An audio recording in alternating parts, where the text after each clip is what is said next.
Hello, everybody, and welcome back to another episode of Life After Kids with Doctors Brooke and Lynne. I'm Dr. Brooke. And I'm Dr. Lynne. And we're so glad you're here. Welcome.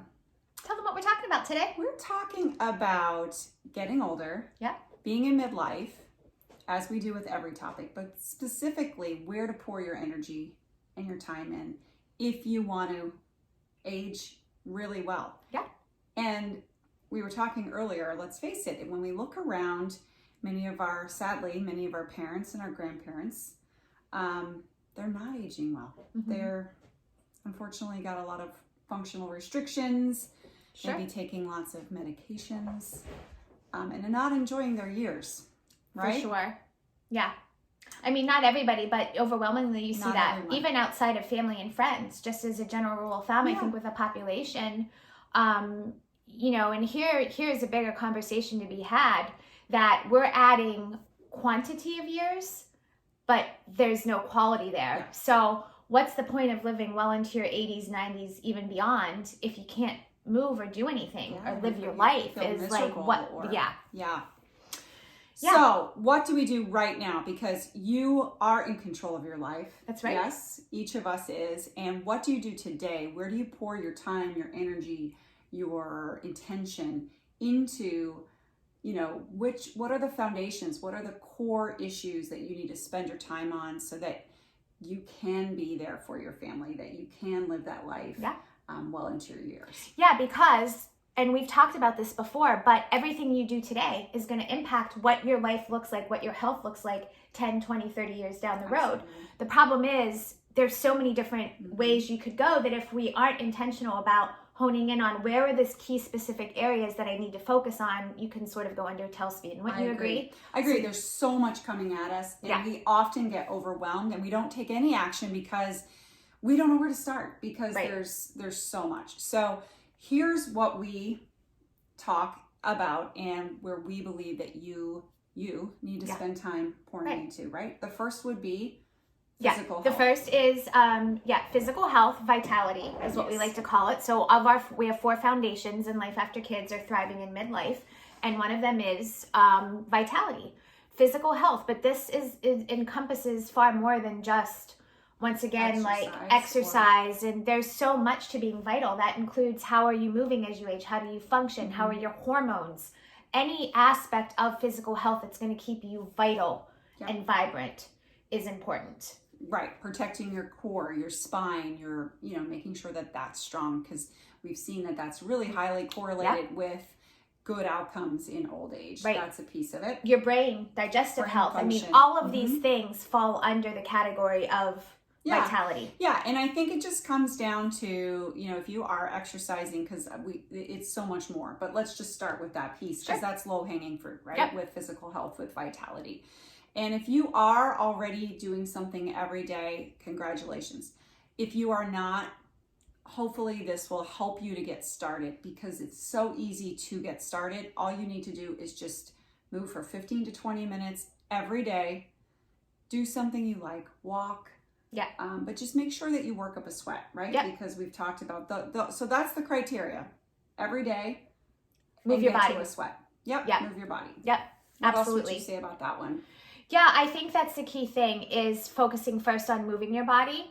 And then secondarily, within the realm of vitality is going to be, and some of these overlap, because I could talk about this in one of our other foundations, but how we're eating and what we're putting into our body is super important here too. Yeah. And we have to be mindful of that. And without a doubt, those 2 things, if you just looked at them, moving your body every day, and, even if you don't break a sweat, because some of us, it takes a little more to break a sweat, even if you're just moving your body, half of the days of the week, let's say sweat, and then eating right, what you put into your body is fuel for your body. Those 2 things alone will transform your physical health and vitality. Landscape of your aging. Yes.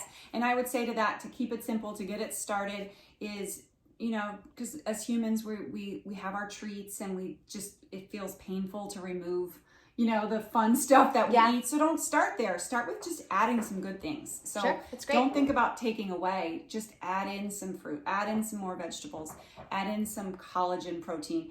Dr. Brooke has great tips all the time about that, and just ways that you can inject your diet with some of those foods that bring you that nutrition, that help your cells on a cellular level to be more sufficient, and just start there. That's a great starting point. Yeah, bringing in baby steps with some good foods that are going to nourish your body. Yeah. All right, so what's next? Next, we can skip over to resilience. Yes. That's sort of my neck of the woods there. And when we talk about resilience, we're talking about emotional health and balance and well-being. Yeah. And that, of all the things, I mean, they all interconnect. That's the bigger picture. Well, and I think that vitality is a little bit more obvious, right? Yeah. We know that we have to have that as we age, but so speak to why it's so important to have resilience, to work on your resilience and your emotional health as you get older. Yeah, so resilience takes emotional health to another level because, and we've had this conversation with you guys, we're not just talking about emotional health, we're talking about having emotional health in balance and being centered in the midst of life storms. Yes. And that's the key, is that how quickly can you bounce back? Yeah. And if you're not, and here's the thing, when I'm glad we talked about vitality and then went right to resilience, because you cannot separate physical health from mental and emotional health. They really are one, because your brain controls your body, and if your brain's not functioning well and you're not processing your emotions well or your stress well, you can eat good foods all day long. I have been here. You can eat the things all day long. You can exercise. You can look physically good. Yeah. You can look lean, healthy, whatever that picture of health looks. But if you're not managing your stress and you're an emotional wreck, I'm here to tell you, you are not going to be physically healthy.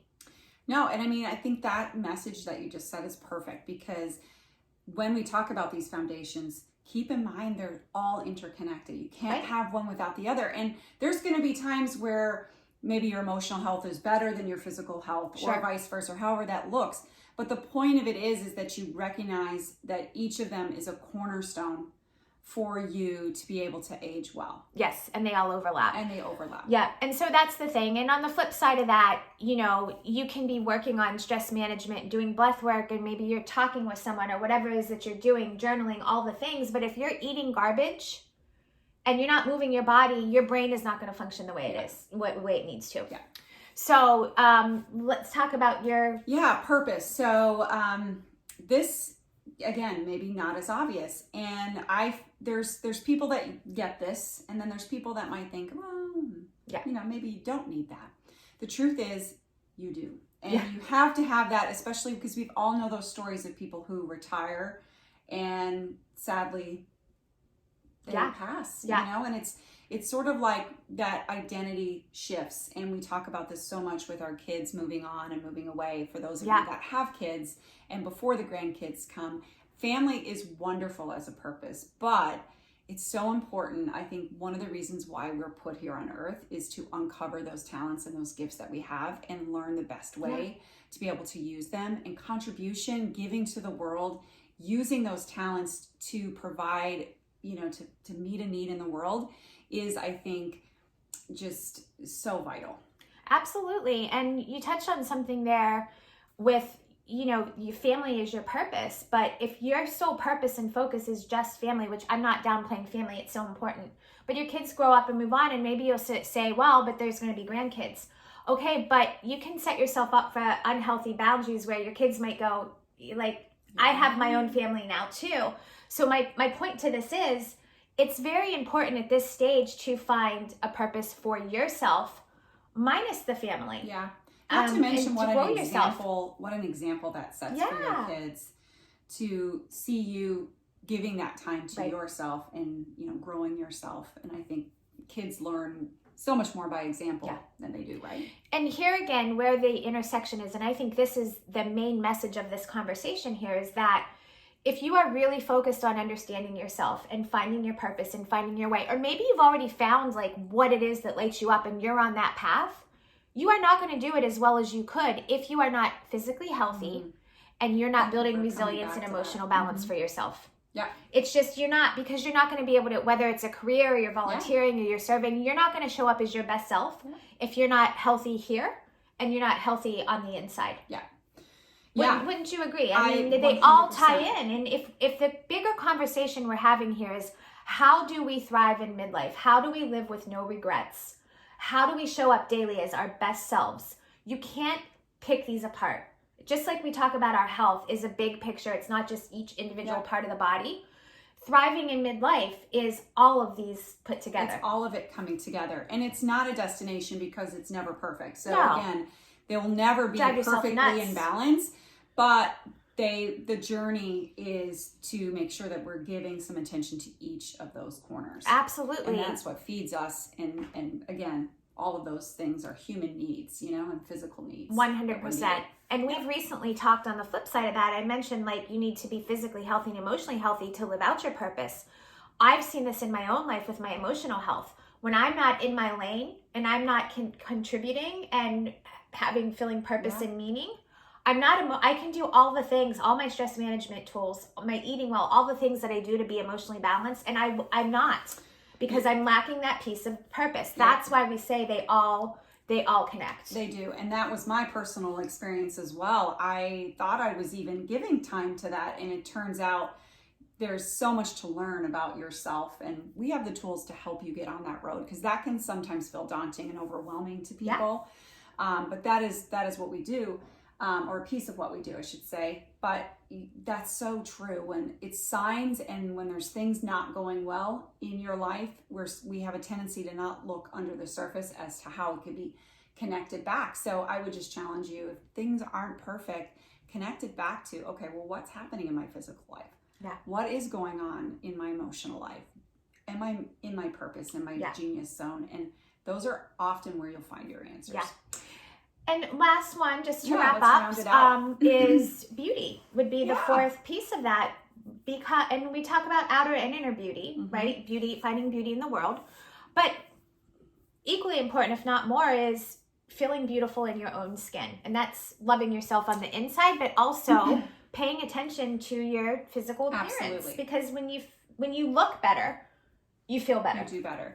And I think some of that comes from our beauty is expressed when we are taking care of ourselves physically, when we are taking care of ourselves emotionally. It just has a way of shining through. But as you're working through some of those other channels, the beauty piece is important because it's act as if, right? So maybe you can't get started. Maybe things are a little stormy on the inside. So put it on the outside. Put your best foot forward on the outside, and that helps get things started and keep moving things it's along. so true. You came in yesterday to town because we were going to be filming, and I was all like dressed, not like I wasn't like I was like going out to like a lovely dinner, but I was dressed, and you're like, what are you doing? Were you seeing patients today? And I go, no, but I knew you were coming in, and also like I perform better, I work better when I'm dressed. Like if I'm in my yoga pants all day, it just doesn't get done as much for me. I love that you said that, and you were very comfortable. So let's comfortable. preface it with that. I mean, she had a very cute black tee on and comfy jeans that looked like, but they were tailored, and a belt and some shoes. Sandals that with a looked little comfortable. heel, but just so easy to move around in, but pull together and. Yeah. And I'll tell you what, I wasn't feeling my best self when I woke up, because just for sleep and weekend tournaments and stuff like that. And I felt a hell of a lot better when I got myself dressed and I was looking better. So there's something to say to that. So as we wrap up, I want to encourage you guys to definitely, if you're not following us on social media, TikTok, Instagram, Facebook, but also we just shared the 4 foundations. We've shared them before. We have a free webinar that runs periodically every week, where we're presenting and going deep into the 4 foundations. Talking about the tools, talking about the resources, the actual steps to take some forward momentum in those areas. That's right. So if you're interested in that, and it could be a game changer for you, I'm telling you, we put so much time and energy into the information we put in there. Everything we know is going into that. Is in there. So definitely check out on all of our social media. In the profile, you'll see a link to register for that. Once again, it's free. It's called How to Thrive in Midlife. So check that out and have a great day. Have a great day.